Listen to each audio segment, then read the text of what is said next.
The sun was setting as I pulled up in front of the familiar brick house that had been my childhood home. It had been years since I last set foot in this place, and while the structure itself hadn't changed, the aura surrounding it felt different. I took a deep breath and stepped out of the car. The familiar scent of the garden flowers greeted me. I approached the front door, clutching the small suitcase in my hand. Before I could knock, the door swung open, revealing my mother. She looked older than I remembered her. Her once vibrant hair now grayed considerably and lines formed on her face. There was an air of tiredness about her. "Lucy," she said flatly, her eyes scanning me from head to toe. "Mother," I responded, equally devoid of emotion. Without a word, she turned her back to me and walked inside, expecting me to follow. I hesitated for a moment, then entered. The interior of the house was much as I remembered, though slightly more cluttered. I set my suitcase down in the living room and looked around. The photos on the mantelpiece caught my attention. Pictures of my brother Alex, his wife Vanessa, and their various trips and celebrations. I was conspicuously absent from these memories. "Your room is just as you left it," Mother said, interrupting my thoughts. "Thank you," I replied, trying to maintain civility. She looked at me for a moment, her gaze cold and calculating. "Now that you're back, I expect you to contribute financially." I wasn't surprised by the demand. "How much do you need?" I asked. She named a sum larger than I had anticipated. I bit back a retort. "Fine, I'll transfer it to your account every month," I said. She nodded, seemingly satisfied. "Alex and Vanessa live next door now," she added after a pause. I hadn't been informed of this piece of news. "That's good to know," I said, unsure of how to feel about living so close to them. Their relationship with me had always been strained. "Vanessa is a good woman," Mother said, a hint of defensiveness in her tone. "She's been a great help since your father passed." "I'm sure she has," I said, keeping my tone neutral. There was an uncomfortable silence. I could feel the weight of years of unsaid words and emotions between us. "I should unpack," I said finally, breaking the silence. Mother simply nodded and walked away, leaving me alone in the living room. The first night back in my old room was filled with a whirlwind of memories. The pale blue walls, the rickety bookshelf, the posters I'd hung up during my teenage years. Everything seemed untouched by time. As I lay on the bed staring at the ceiling, my mind wandered to the past. It felt strange being back here, surrounded by echoes of a time when things seemed simpler. I remembered the days when I used to sit on this very bed, confiding my dreams and hopes to my father. He was always my rock, always encouraging me to chase my ambitions no matter how far-fetched they might have seemed. I recalled a particular evening when I was around 15. I was feeling dejected, upset over a comment my mother had made about my appearance. I remembered coming to my room, tears streaming down my face, when my father walked in. "Lucy," he had said, sitting down next to me. "Why the tears?" "It's Mom," I sniffled. "She said I look like her when she was my age, but she's just being kind. I saw her photos, Dad. She was beautiful." He looked at me, his eyes full of compassion. "Your mother was and still is a striking woman. But beauty is more than just looks, Lucy. It's the kindness you show, the love you give, and the way you treat others. And in those aspects, you shine brighter than anyone I know." I smiled weakly, taking comfort in his words. "Thanks, Dad," I said as he hugged me tightly, whispering, "Always remember, you're capable of great things." Shaking off the memory, I decided to go downstairs and make some tea. The house was silent, with only the faint ticking of the wall clock. As I passed the living room, I noticed a bunch of old family albums stacked on the coffee table. Curiosity got the better of me, and I began flipping through them. There were many photos of my mother in her youth, looking radiant and confident, photos of family trips, holidays, and gatherings. My brother Alex prominently featured in most of them, always the center of attention with his charming smile and good looks. It was evident he was the apple of my mother's eye. As I continued to turn the pages, I stumbled upon a photo of Alex and me during one of our rare moments of camaraderie, probably taken during a family vacation. I smiled, remembering the day when we built sandcastles together, competing to see who would last the longest against the tide. Lost in thought, I was startled when I heard a voice behind me. Going down memory lane, I turned to see Alex standing there, looking much the same as he did in the photos, albeit a few years older and with a touch more arrogance in his eyes. "Alex," I said, surprised, "didn't expect to see you here so early?" He shrugged, leaning against the doorway. "Thought I'd check on Mom and, of course, see how you're settling in." I hesitated for a moment. "I'm doing fine. It's good to be back." Alex smirked. "I'm sure it is, especially with Mom's finances coming to your rescue." I frowned, not appreciating the insinuation. "I'm here because I want to be close to family, not for any other reason." He raised an eyebrow. "Sure. Anyway, just wanted to remind you not to forget about the money you promised Mom." I sighed. "I won't forget." Alex nodded, his gaze lingering on the family albums. "Good. Just remember who's really taking care of things around here." With that, he turned and left, leaving me feeling a mix of annoyance and sadness. Time seemed to go by slowly in that house. The days blurred into one another, with the routine being much the same. Every morning, I'd wake up, make breakfast for Mom and myself, and then work from home. I had hoped the atmosphere would improve, but it only seemed to grow tenser. One evening, after a particularly grueling day of work, I decided to treat the family to a home-cooked meal. I had always found solace in cooking, and it felt good to do something productive that wasn't tied to my job. As the aroma of roasted chicken and fresh-baked bread wafted through the house, I hoped it would be an evening of peace and unity. When dinner was ready, I set the table and called everyone. Alex and Vanessa had been frequenting our house almost daily since my return. I never really understood their constant presence, but I tried to maintain civility for my mother's sake. Vanessa was the first to comment as she took her seat, her eyes scanning the dishes. "Oh, a home-cooked meal. This is new. I thought you were too busy being a career woman to bother with such things." Suppressing my annoyance, I replied, "I thought it'd be nice for a change. Hope you like it." Alex chuckled. "Let's hope it tastes better than it looks." Mom, always keen on avoiding confrontations, quickly intervened. "Let's just eat. It smells lovely, dear."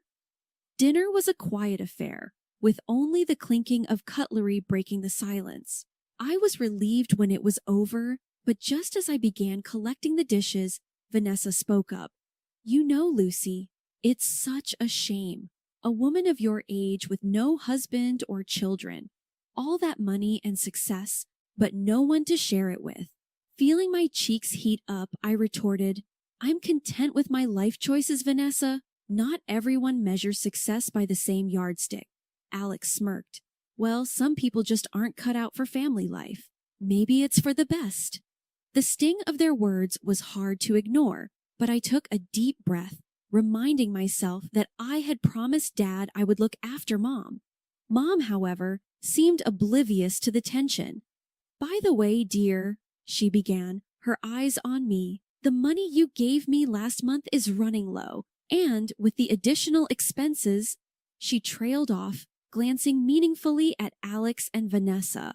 Vanessa smiled sweetly. "Oh, it's so hard to manage finances these days. Prices have gone up so much. But we appreciate your help, Lucy." Feeling cornered and irritated, I replied, "I'll see what I can do, Mom, but you need to budget better. I can't keep bailing everyone out." Alex's face darkened. "You stay in this house, eat our food. It's the least you can do." The room was thick with tension. I wished I could just walk away, but I was trapped in this situation, bound by my promise to Dad. Each day, it became clearer to me that my brother and Vanessa saw me as nothing more than a cash cow. Mom, caught in the middle, seemed to bend under their influence, relying more and more on me for financial help. I often felt like an outsider, isolated and unwelcome in my own home. One evening, as I was returning from a walk, I overheard a conversation between Alex and Vanessa in the garden. They didn't notice me, and their voices carried clearly in the stillness of the evening. "I don't understand why she's still here," Vanessa said with a note of annoyance. "She has her own house, her own life. Why did she have to come back?" Alex sighed. "She's here because of Mom. But don't worry, once we get enough money, we can finally buy that house we saw downtown. We just need to be patient. It's been months, and she's so stingy. She should be giving us more, considering she's living here." Alex chuckled. "She's not going to stay here forever. We need to make the best of it while she's still here. Maybe we can convince Mom to ask her for more money," Vanessa added. Hearing their scheming made my blood boil. The audacity of them discussing me like I was some kind of intruder in my family home. But it was Vanessa's next words that truly hurt. "Honestly, I don't know what she does with all that money. It's not like she has a family or anything, just a lonely old woman with no life." I felt a lump forming in my throat. The hurtful words cut deep. Without making my presence known, I quietly retreated to my room, feeling both angry and humiliated. That night, dinner was a tense affair. Alex and Vanessa exchanged furtive glances, while Mom seemed lost in her thoughts. I kept my head down, picking at my food.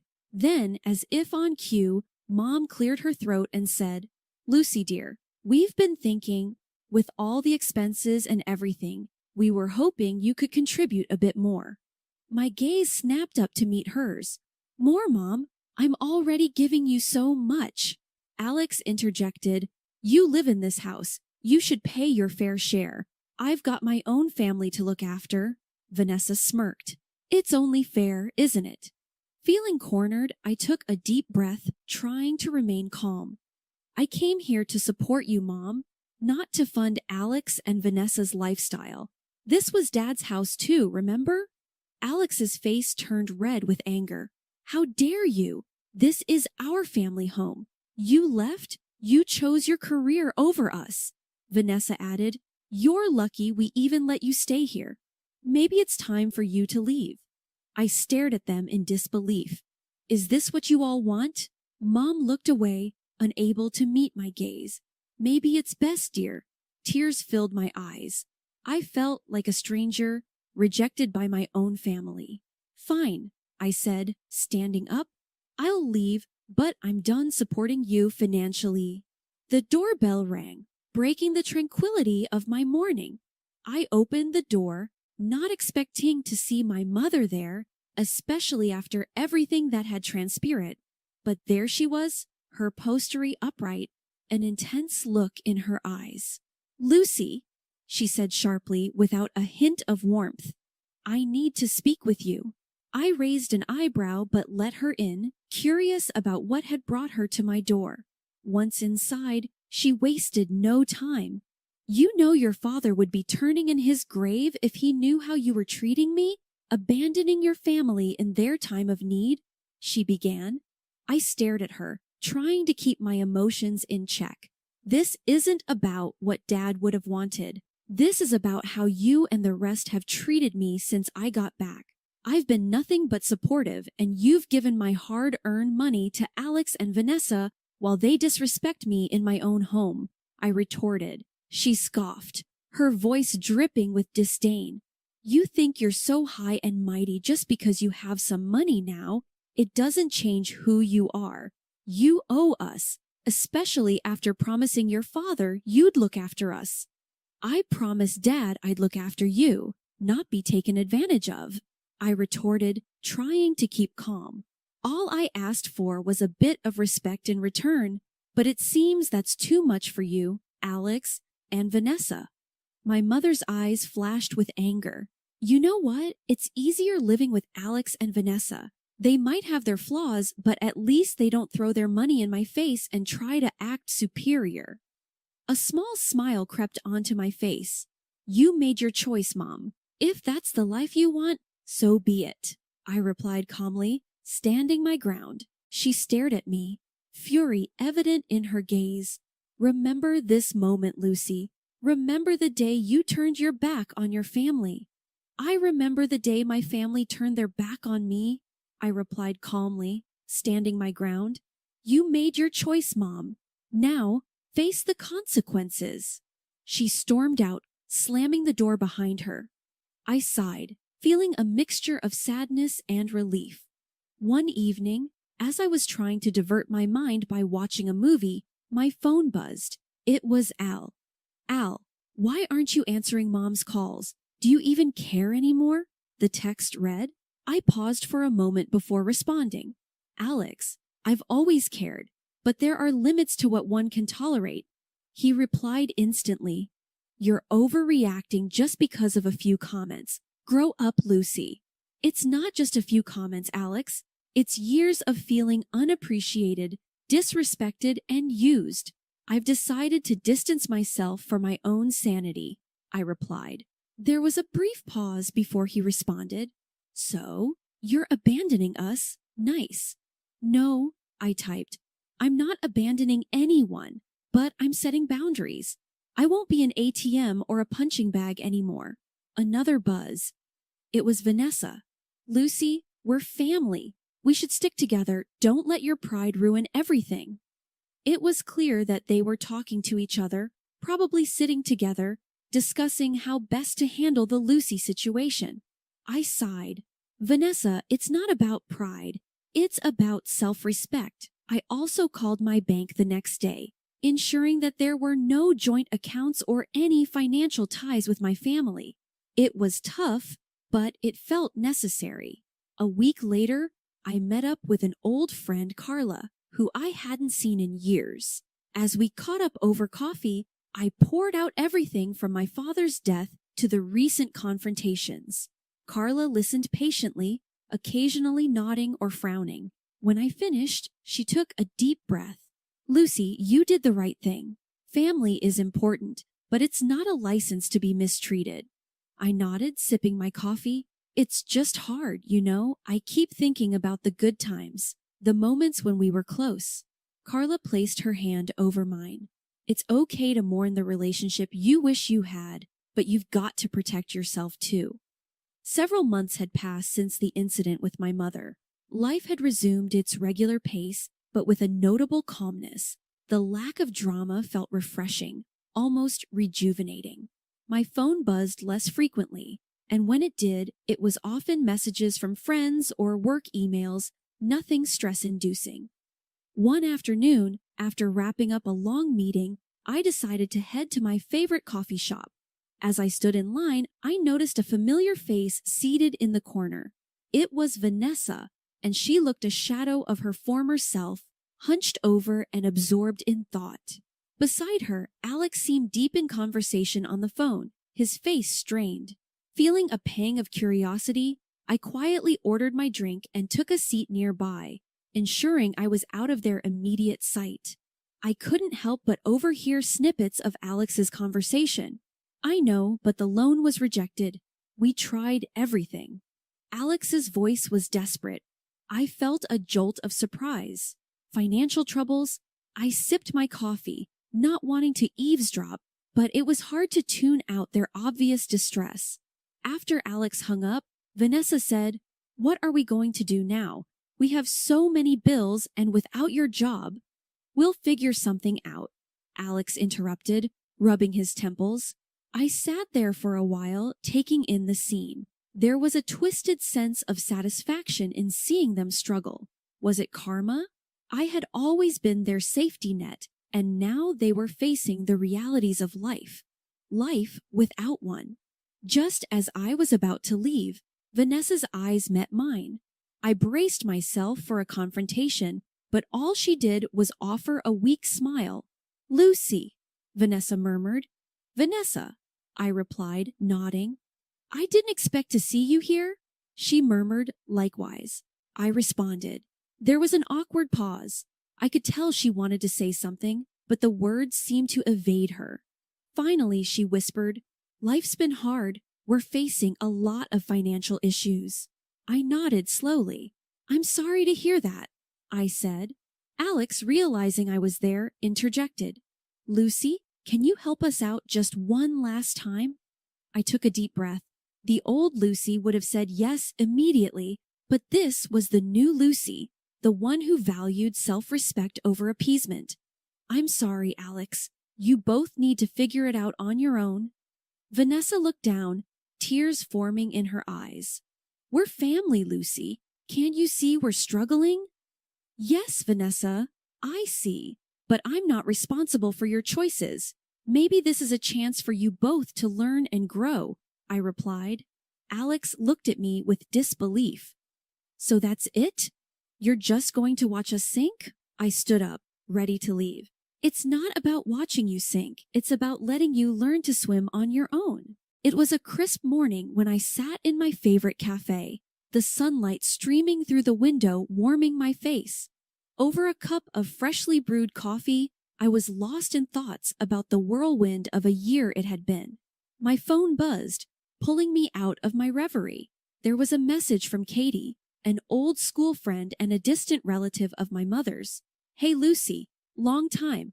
Not sure if you've heard, but things have changed a lot back here. Your mom, Vanessa, and Alex had to sell the house. They're now in a rented apartment. To be honest, it doesn't seem great. They're constantly at each other's throats. Your mom mentioned their mounting debts. I just thought you should know. Hope you're well. I typed back, thanks for letting me know, Katie. Hope you're doing well. I paid for my coffee and walked back to my apartment, the city sounds in the backdrop. Once home, I found a note slid under my door. Curious, I picked it up. It was from my mother. Lucy, I don't know how to say this. We're in a tight spot. Vanessa and Alex's habits haven't changed, and our debts have piled up. We had to let go of the house. I know we haven't been on the best terms, but I was wondering if you could help. Love, Mom. A rush of emotions washed over me. For a brief moment, guilt and empathy battled within, but then clarity dawned. I had already paid my dues, both emotionally and financially. It was time for them to face the music of their own choices. Sitting down, I penned a short reply. Mom, I received your note. I'm sorry to hear about the situation. However, I've chosen a path of self-care and well-being. I've done my part in the past, and now it's time for you both to take responsibility. I won't be able to assist financially or otherwise. Please understand. Take care, Lucy.